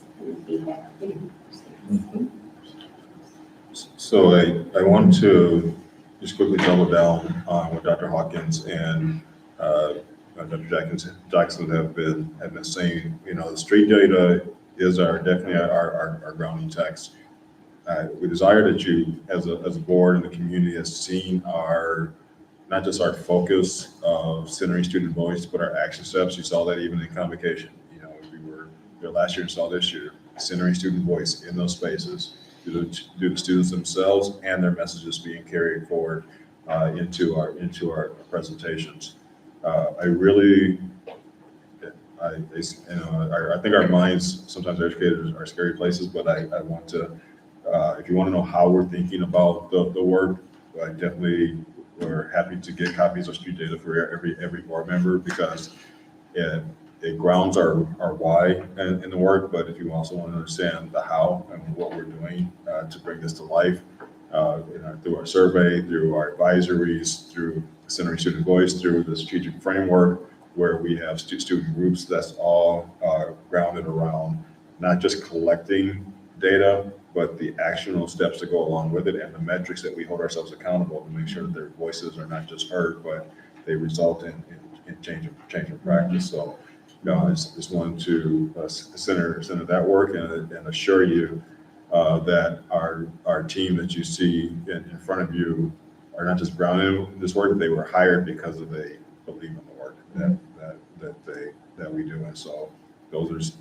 we hear me frequently say, if you're equity focused and student centered, you can work with VLSD. And so that's where we try to center student voices as much as possible in these policies. But we appreciate you just knowing that the time that we've spent drafting these policies last summer, I don't think we anticipated how challenging it would be to come up with measurable indicators for some of these, but these are still critical for us as to have our students achieve these results. And I know it's critical for all of our administrators, and I appreciate you going through this process of finding ways to measure sometimes the intangibles, making them tangible. It's not easy. And it'll be exciting to see how different opportunities come to pass as we go through this work and it continues to evolve. I mean, just even the self-advocating that we saw from our students today earlier in the meeting. It's exciting to see that they're some great students. Can I, at the risk of asking the question that you think I'm gonna ask, and I've been thinking a lot about how to phrase this. First of all, let me say, this is one of the first times where I have been almost completely happy with the definitions. And that's not to say that the other definitions aren't good. As I'm sure Dr. Kennedy can attest, I have an impossibly high bar for what I want things to say. And nitpick everything. Oh, we're going to period 6. And please make your way to your student period 6 class. Again, period 6 starts at 7:55. But like, I really, really appreciate, particularly given, as Meredith has said, this is such a challenge. Other people say this as well. It's such a challenging area and such a new area that is so completely necessary in terms of what we do with students. And so that has been, that I really just flipped through it and have no questions or comments on definitions, which is shocking to me. Was it shocking to you too? Let's keep that right. I think for me, and this is the part that's entirely predictable, what I want to ask is, are we still pushing towards developing our capabilities to pursue restorative practices as part of our social well-being plan? And are we considering how in the future we can build into those restorative processes data points, reflections from participants, obviously, that we can use as data points to better inform some of the indicators here, better get more specific indicators. And I don't know how that would play with that particular book. I'd be curious to read it. The predictable part is, I'm excited about these indicators as a baseline. I would love to see more. And I'm happy to wait for a year or two to get to that point. But my question is, because we haven't really talked about it, is that aligned with this belief that we started with as a board around restorative practice of pursuing that? Absolutely. And so this year we did the training around trauma-sensitive schools, and we're working to get that into the schools where all staff will be trained around trauma-sensitive schools. And then we're starting the training for restorative practices, getting a team of trained trainers. So we'll have in-house trainers to be able to get that PD out to the staff. Yeah, I'm really, really happy with this. I can't say enough how, this is the work that everybody should be doing, but almost nobody is really, starting from the top down. And so it is really cool to see it, and to see it done so well is really, really exciting to me. So yeah. Can I just lift up one final comment? I think I'm kind of coming with the image of our upside down sort of way of being. I know when we navigated these policies last August, we talked about whether or not this should be R1. So, right, just in terms of the values, I think that we hold as a board of recognizing, like, this is where learning happens, is when these are taken care of. But I also feel really confident in saying, this isn't us pushing anything onto you that you all as leaders don't believe in 100%. And I have the feeling that a large majority of our staff also believe in this work, that I don't feel like this has come from us. I hope that we've been a valuable just vessel to just echo things that I know teachers have really been thinking about as well. And the examples that you shared have been happening in the district for a while, and I love that it's just getting, I guess, the recognition that I think it needs for the sake of our kids. Yeah, I definitely think there's power in having it named too. That's critical. Okay, are there any other questions? With my readers on here. That's the budget thing. I didn't think I'd be happy all night. We aim to make you happy. No, you did not. That should not. That should not. As my wife's been telling you, that should not be the goal. So before you turn it back up to the board, and then I can't talk anymore, I just wanted to say, we just a little bit about wanting to anticipate questions, but really it is about preparedness of this team. And also, we recognize and value that for every question that you're asking, you're representing constituents or community of another 100 or 200 questions. And so we take that very seriously, and we pride ourselves in coming to the table prepared. And so it's fun, and we have to make it fun, or else we'll beat ourselves up. So thank you for continuing to challenge us. Don't worry. Yeah. All right. Will do. Thank you, guys. We really do appreciate all the work. Okay, so the board has received and discussed the superintendent's interpretations and indicators for results policy 3. I'll now accept a motion to accept and approve the interpretations and indicators as presented. So we can start the board's discussion. So Motion from John, second? Second from Nicole. And I always want to go all in favor, but I cannot say that. No. Not this time. Okay, so now we can take it from the board. So let's just start just with the overall interpretation. Are there any questions or concerns with the overall interpretation? No. the overall interpretation, are you including the definition of terms? I thought you loved it. I thought you were happy. I would say no, just the interpretation. Okay, I'm sorry, I've been asking a lot of questions that I already know the answer to, just to get out of public record, so I'm gonna say something else. The form of a question that I already know the answer to, and I'll just say it, then instead of asking a question.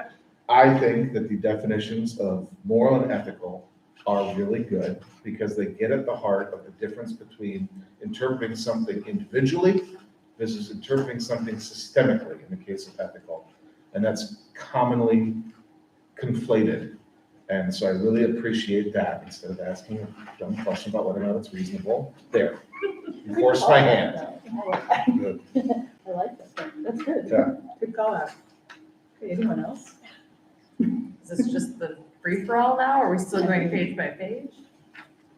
John kind of threw down the gauntlet I know, over right? there. You So. want free-for-all, Yeah, I bring in just- free-for-all. All right. I just have one minor ask on R 3.2, the last one. If, under the definition of self-advocate, if we could use their and replace the his or her. Just for pronoun change. I would wonder if there are certain types of non-functional, like changes that don't, fixing typos, commas, or whatever, We don't have that to. we don't have to worry about. Is that a change that can be just made as noted? Yes, Yeah. Yes. Yes. it doesn't change the Yeah. substantive Yeah. meaning of the text, therefore you guys can do what you want with it. Okay. We don't need a motion for that. No, we don't need a motion for that. I think that's just been accepted. Rhiannon, can you make sure that that's, No, Yeah, we're actually just checking to make sure that there's not other places that.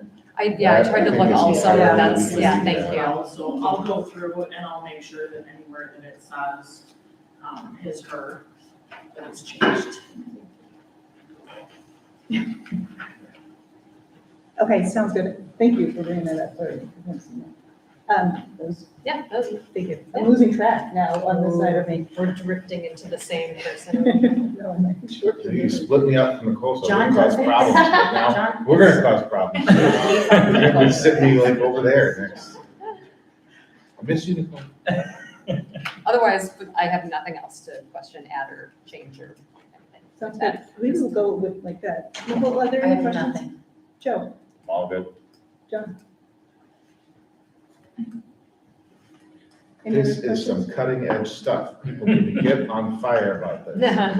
This is good stuff. There's a good definition of empathy in here. And this is good. I get so many, and I don't know how you guys are, the people you talk to. I get so many questions about student behavior and discipline and stuff that, people come at it from all different ways of thinking about it. Across the ideological, political, social, whatever spectrum. People come out with all sorts of questions that tie back to this stuff. And, when you go through these definitions and see what's happening, and I'm so excited to imagine the practices that are gonna grow out of this. This begins to kind of answer some of those questions. And I am just so I think it's a happy and mind, excited. it's a mind shift. I was talking to a principal out of state, doing a podcast episode, and she always tells her staff, you have to belong to behave, not the other way around. And I thought that was like resonating with me as I was reading this, of like, behavioral problems go away when you feel like you belong somewhere, when you feel like it's yours, when you feel like you are not an other. You do not have to behave to belong. It works better the other way around. So Classic inversion. classic inversion. Okay, are there any questions about the indicators? We kind of want to go through the same way. I like person by person. I have no comments. No comments? Joe? None. Jen, any comments on the indicators? No. John? Any comments on the indicators? Sure. You know me, just say it. I am excited to get through this baseline period because everything on these indicators relies on this climate survey, which is great, and these are good questions, and I love it. But I want to get into the practices, into some like real, like lived data that comes out of experiences, maybe more qualitative, maybe, just that's the stuff that interests me. This is why me and Nicole are at opposite ends here.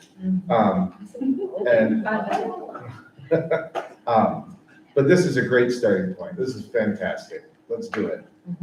I would agree. I think it's exciting to see where our starting point is and recognize that this is a capacity building and see where this can grow from. Because I think the fact that we even have a climate survey that's targeting these is important. It's very important. But yeah, I mean, again, and I think with this, again, capacity building is going to be kind of the theme for this next few years even. This is going to be something that is not just a one and done or an easy one cycle fix, and now we've got, it's going to be an evolution, so. Well, and also that capacity building doesn't mean there's not richness to what's happening. I mean, right, Yes, the questions being yes. asked are valuable questions to find out from students. So right, I think sometimes we talk about capacity building of like, well, we're capacity building, but like, there's still meat to all of this. There's still real work happening. Was that, I've been told to talk with, like a teacher or something. But this is good, like asking, whether or not you feel like you belong is a great first step, but then asking why you don't feel like you belong is a necessary second step. Well, just even from the board perspective, I appreciate that these are conversations that we're having at the board table, not some of the other conversations that many boards, maybe even this one in the past, might have engaged in. These are different conversations that I think will ultimately serve our students in ways that are very valuable. Okay, so we have a motion and a second. And who was the first who was the motion? And then second from Nicole? Yes. Okay, at this point, we're ready to take a vote. So all in favor of approving the interpretation and indicators for R3 as presented, signify with aye. Aye. Any opposed? They have passed as presented. Thank you very much for all of your work. We really appreciate the time that goes into this. This is not an easy process or necessarily just an afternoon, just writing them out and done. Nicole's got this. I'm gonna start looking ahead at our Joe, schedule you at the have to keep next this in OT. mind. That's predicting what you guys are gonna put in there, just so you know, We can start making bingo cards. right? Okay, thank you, everybody. I appreciate going through that. Okay, next on the agenda. Okay, we do have, as we have talked about, we are no longer have Yana with us. So just a moment of silence. Lots of Yana. Where are we on the agenda? We are board action 4D. 4D. I was able to hear from her. Things are going really well. She loves being back in the classroom. We missed her already. She wasn't ready to come back. But we do have a treasurer role that we do need to fill by board vote. So these are big shoes to fill. I know Joe has been able to step in and kind of fill in for Yana in this transition time, but this is a officer election for the board. So with that said, are there any nominations? I'll take nominations for board treasurer. Joe, I would like to nominate you as treasurer, just to echo what Meredith just said, the way that you stepped up and have been already shadowing and learning, which I think was really evident in your commentary this evening. If you're up for the task, I would like to nominate you to continue in that capacity. Are you Was up that for to me? this? I am, thank you. Thanks, Jim. Are there any other nominations? Or are we ready to take a vote? Give it a minute. Okay, all in favor of voting for Joe as our board treasurer, signify with aye. Aye. Any opposed? Thank you, Joe. You have come, there's a long and illustrious path from treasurers to get us to this point where we can have a referendum with a zero and reduced mill rate. So, and thank you for the work. You're welcome. That's a big undertaking. Chad, you get more on me. Okay, we also have an annual work plan. There's been some modifications that we had approved previously. I think in our past, some of our past board meetings, we just verbally approved them. But let's do just a formal take a look at our work plan. Let me give it a minute. Kind of go through, this will be what we do as we are moving forward. Yes. And no questions about the work plan, just a reminder to the board that we'll bring our first monitoring report to you in 2 weeks. The 26th will be OE2. And then that will begin a routine that is followed by OE9, our communications from there. I just want to front load now so it doesn't sneak up on us that when we built this calendar in a small room in July of 2021, we were guessing at best as far as, aligning them with different, metrics. So if we said we originally were going to have language arts this is just an example, not saying we won't be there, that we have language arts on 12/5 for a monitoring report, we want to make sure that aligns with us actually having to start data ready to go. So it's just an example, we believe we will, we'll be fine in that situation. But this one, hopefully get some fluidity with this calendar based off the metrics that you've asked us to, that you've approved as indicators. Do we have a set calendar for the climate survey? I know at the workshop we talked about locking that in, but I can't remember where it got left. As far as or we're going to do 1 or 2? Yeah, and if we do 1 or 2, when we do them. Because I just know that we just went through and a ton of the indicators come directly out of that climate survey. So what I can assure you, I'll shut up right now, it'll be much earlier than we did it this year. Because we got our data far too late to make it usable. So we're looking at kind of that sweet spot of February, March is when most climate surveys come up. I say, but we're also cautious that no one's happy in February, so we have to be thoughtful about that as well. So I think for this year, we would still be in a 1 survey pattern. Thank you. But much earlier than we did this year. But as of right now, no plans to alter this work plan to accommate the schedule for the climate survey? No, that's what I'm saying. We do need to have some fluidity based off some of the dates that we originally did. At the time we built this work plan, we didn't even have a public climate survey yet. And we did change it in the middle. So sometimes Dr. Clarity will bring to us like, hey, can we switch the topic? So we've done that before.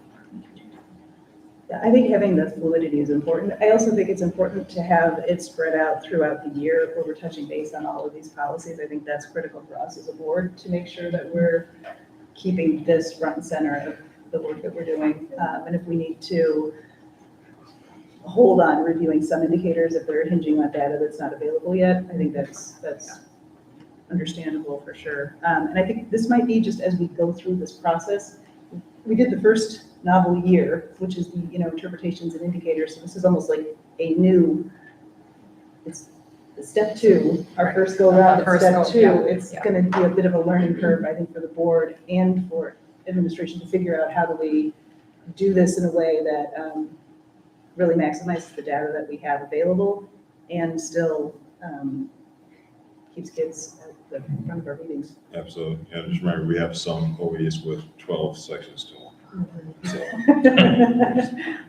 where now it's. Only we could go back to that one room in July of 2021. Fluidity, we'll keep that, keep that. So with that, is there a motion to just approve the work plan as presented, knowing that we will be modifying, and it'll be a formal modification if you're. So moved. And second? Second from first. Hello, families. At this time, you should be making your way to your student Period 7 course. We're gonna finish this up at the end of the day, I think. It's gonna be like, Poetic. It's recess. yeah. When is recess? I have a motion from Jen, a second from Nicole. All in favor of approving the work plan as presented, signify with aye. Aye. Work plan is approved. Thank you very much. Any public comment tonight? Administrators, you are more than welcome to publicly comment. But hearing none, we'll move on to superintendent's consent agenda. Are there any questions about the items on the consent agenda?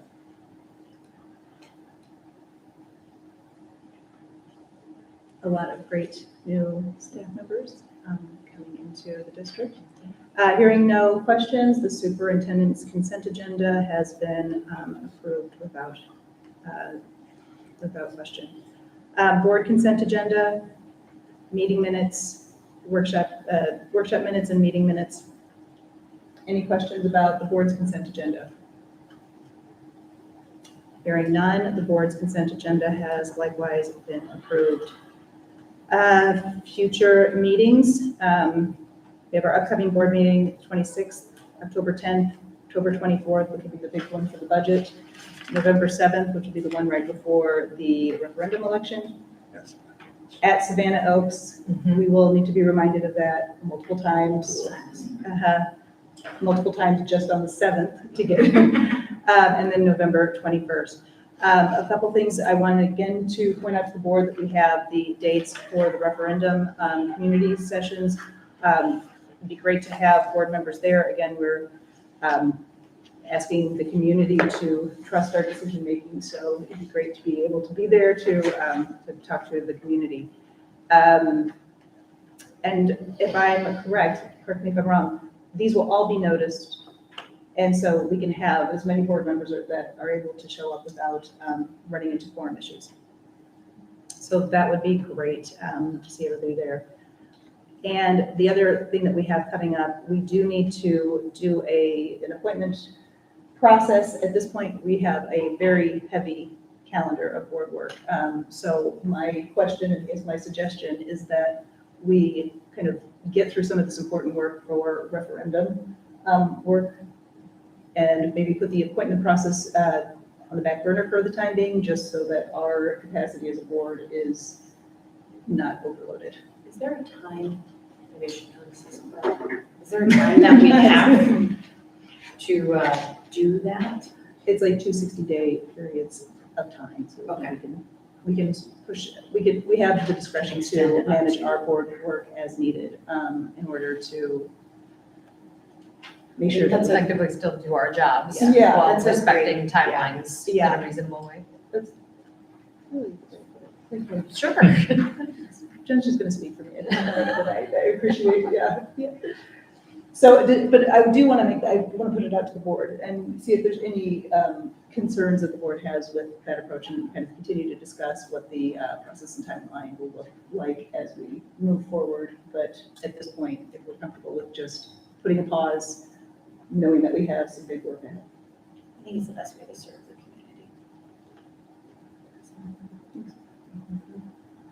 community. Any other thoughts? Are we good with that? Okay. Okay. With that, we can do kind of a soft adjournment, and we can do a quick board debrief. We can get rid of all the. I know, which means Okay. Yeah. Great. Yeah, this will just, we'll be out of here in just a minute, so, okay. Quick little debrief. Thank you, everybody, for coming. We really, really appreciate all your work. And thank you for getting the start of the school year off to such a great start. That's the huge celebration, so thank you for that. Lots of happy kids, lots of happy parents, so thank you. Okay, would anyone want to lead a debrief? I can start. Yeah. Actually, we haven't done this in so long. I know, it's been a while. I feel as though I didn't ask questions when there were questions I had. Yeah, I think we all had really good conversation around what needed to have conversation. And I have a lackluster debrief, that's the end. It's good.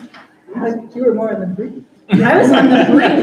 Brevity is not my strong suit, so I'm giving myself an A+. Excellent. Joe, you want to go next? Sure, I thought the discussion on the results policy was, and it might just be, it functioned so well because we all really liked it. And no one had a lot of comments, but I thought it was also, we really kind of did that efficiently and effectively and kind of stayed in our lane well. That was good. I made some I made some comments in Chad's presentation that I thought would be useful.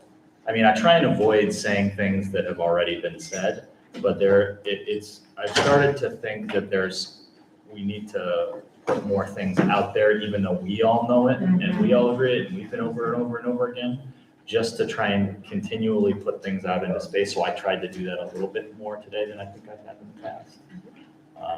But other than that, I think that's all I have there. I think it's really helpful when you do that, because I think it also just kind of keeps it in the forefront of our minds. Even if we do know it, it keeps bringing it back to the importance of it. I don't think that it can be, some of these things are just, there's a lot to juggle. And so having some of these high points reiterated is, I think, really helpful for me.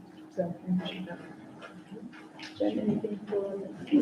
Well, communicating openly and actively in discussion, I think we all did that really well tonight, to pair all the things that you said, and I think we avoided surprises because we were so predictable. Nailed it. So kudos to that. Preparedness. Right, right. So, I mean, it says right in there. Avoid surprises. Yes. I'm trying to think of how I want to say all this. Yeah. I think we need to do better at explicating the whys behind a lot of what we're doing in our comments. Particularly when we like something, we tend to all agree, move on. I feel like we could do better at least just stating why we're agreeing or why something is the way that it is or why we want something that way. And I thought the presentation today, started to get at it a lot. With the financial stuff has been knocking that dead because it has to really. But I think just in our discussions and our questioning, and this is partially on me, like I really need to get better at saying like, here's where I'm coming from and why I want to talk about this and ask my question or just say my thing and move on. So I think that's something I don't know if maybe we need to work on or something. I also feel like I'm always down here like, you guys are all like, yes, yes, yes. And I hear, yeah, but then I'm going to be the curmudgeon one, which I don't think you're always. No, I think he like helps. I I'm voted asking nay on a well, couple but I policies, get pretty so. curmudgeon-y. I think we've been doing a much better job of, at least I feel like I've been more prepared for things and that I've gotten my head around using the OEs a little bit better, which is helpful to think in those terms. Certainly when I'm talking to other people, it's become much easier to kind of say, these are the operating expectations that we set for the district, and then we don't interfere because they think that when we say policy, we haven't really clearly delineated between governance policy and operational policy. And usually people have question concerns about operational policy, and that's on the administration. We're just doing governance stuff. And I think that's become a lot more clear over the past, even just month, to me at least. And I think, it's so easy for us up here because the administration is so prepared and so on the ball. We don't, and they follow through with things. And communities learning to trust that they're gonna follow through with things. So I don't get those angry, what's going on conversations anymore. I get people that really just wanna understand why. And so I think that our role has kind of progressed more towards that, which is awesome and really speaks to the integrity with which the administration is doing their work. So yeah, that was a lot, sorry. And I think if there's anything I personally could work on, it's maybe wearing my emotions less on my sleeve. I tend to forecast what I'm thinking. Like when we get those charts with the diverging thing starting in 2010, I immediately am just like, how can we not make a point of the fact that like Wisconsin schools have been underfunded since 2010? And it's been hard to notice because people have been putting Band-Aids on it for so long, and the pandemic has torn some of those Band-Aids off. And it's frustrating as hell. And I shouldn't just look like that, I should just say it with a smile and then move on. All right, I'm done. I think that's good, thank you. I would say thanks to Nicole for keeping me on track, and sticking with of course, today I forgot to have the notice of confirmation of the meeting. It happens. Yeah, it usually happens when there's, a room full of people, so. I just said it like it was our normal thing. It was excellent, thank you. So that, I appreciate that. Again, I would just like to say to the board, I appreciate the work again, this is all because the administration has made this such an easy task for us. But I appreciate the shift in mindset from the board's perspective of changing about we're doing operational decisions. We have moved away from that, I think, in a way in 1 year that I think is really, I hope we moved away from that. But I think the conversations and the discussions at the board level are very different, but also really geared towards student achievement in a way that I'm very pleased that we have undertaken. So thank you to the board. I appreciate it. All right, with that, is there a motion? I move. I did. I was even funny during mine. And it did not clearly leave a lasting Clearly impression. not funny. I know, Yeah. right, yes. Yes. Before you close, can I just quickly state, I really desire that the board understands the power which did today, in support of our students. The resolution may have been symbolic, but it's meaningful, and for our students that are going to walk our halls with their heads up high because of your leadership moves, I really desire that you walk out of here knowing what you accomplished today. So I just want to thank you on behalf of our students and our community for the resolution. With that said, is there a motion to adjourn? A motion from Nicole, and a second from? Second from Joe. All in favor, signify with aye. Aye. And we are waiting for the bell.